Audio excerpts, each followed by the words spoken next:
This is a short presentation about doing a literature review. And as you know, you're going to be doing a literature review in our course.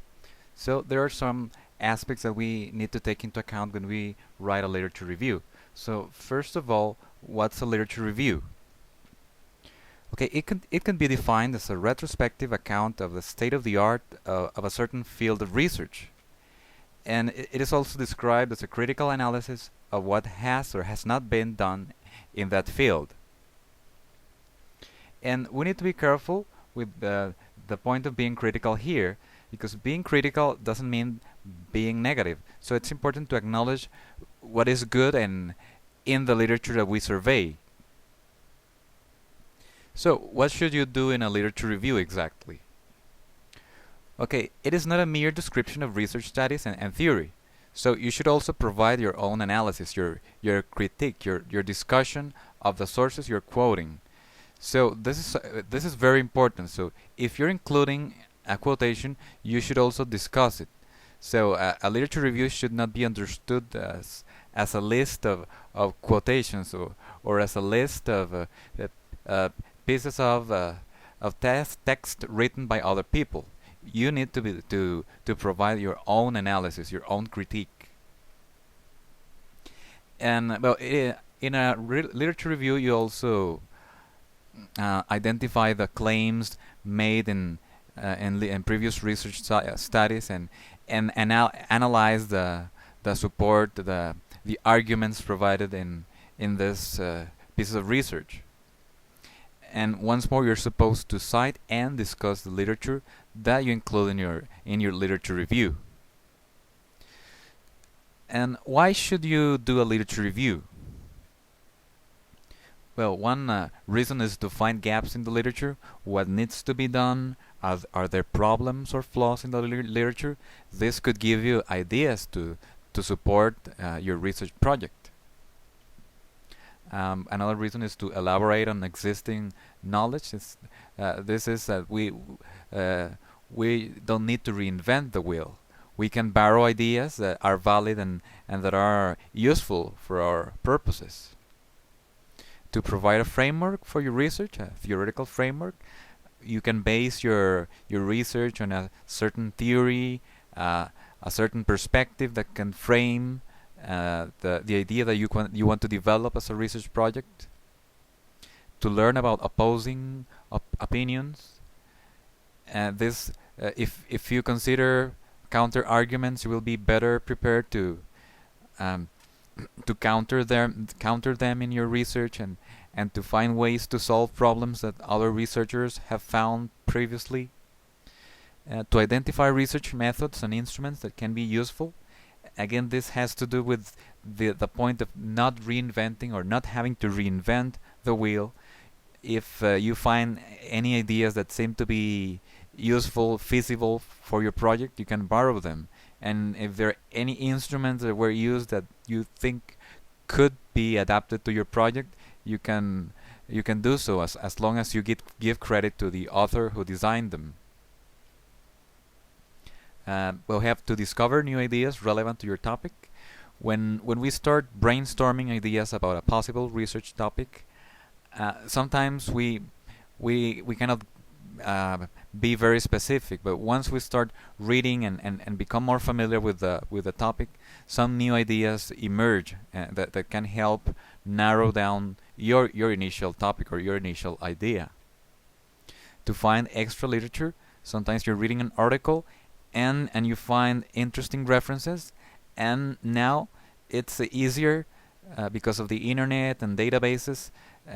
It's easier to find those articles or those books that are quoted in an article you're reading that could shed some light on your research and that could be very useful for the idea you want to develop as a project, and to place your research in a larger context.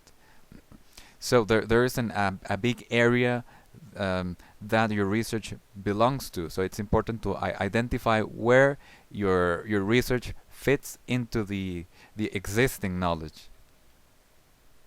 To avoid errors made in other studies, it's common for authors to list some recommendations at the at the end of an article, so you can consider those pieces of advice so that you don't make the same errors while conducting your research, and you're better prepared to envision possible problematic situations and find solutions to them, and to support the need to conduct your study. By reading, you can find interesting arguments stated by authors that you can use as support to for your project, and to provide a point of reference to interpret your results. You can use a theory, ideas, and once you apply your research, you can use those ideas to see if the results you obtain are consistent with what the literature says, or if they are not consistent, then you could reflect on that fact and give a possible interpretation for this inconsistency. Then how do you go about writing a lit review? Well, it's commonly recommended to choose a general area, and then do some preliminary reading to narrow down your topic. Then, well, what do you do next? Well, you select your sources. The newer, the better. However, if you find an author that is frequently quoted and his work is not that new, but you see that this author appears in many of the articles and books you're reading, probably it would be a good idea to go and find the book or find the article and read it to see if there is an important point made by this author that you should consider in your project. And well, again, we need to be critical. Who's the author? What did he or she study exactly? What did he find out exactly? And well, where is the information? Where is the information from? Is this posted on the internet? Is this coming from an academic journal? And well, you can include sources from the internet. There's no problem as long as someone is responsible for the information. There's a name, there's an institution that is responsible for the information that is available on a website. Again, use the internet wisely. We need to be careful with the information you find there. As you know, anyone can publish material on the internet, and the fact that it is online does not mean that it is credible, and does not mean that it is correct. And this is another very important point here, is that you should classify your information. That is, you can use headings or themes in your literature review to classify your information. And a very common approach to do this is to go from general to specific. So that's actually called a funnel approach. So that you start with a general topic and end with a specific topic. The specific topic should be the point you want to make in your project, the specific initiative, the innovation, the proposal you want to put into practice. So, for example, if you want to work with teaching pronunciation, probably you need to talk about teaching speaking first, and before you talk about teaching speaking, probably you need to talk about teaching the language skills. And then you narrow down until you make the specific point for your research. Then, what should the completed review do? Well, it should show a clear understanding of the overall topic and its development, discuss pros and cons of landmark research, show a range of definitions and approaches to the topic area, develop to show a clear research problem, reach sound conclusions or recommendations for further research using a well-based argument.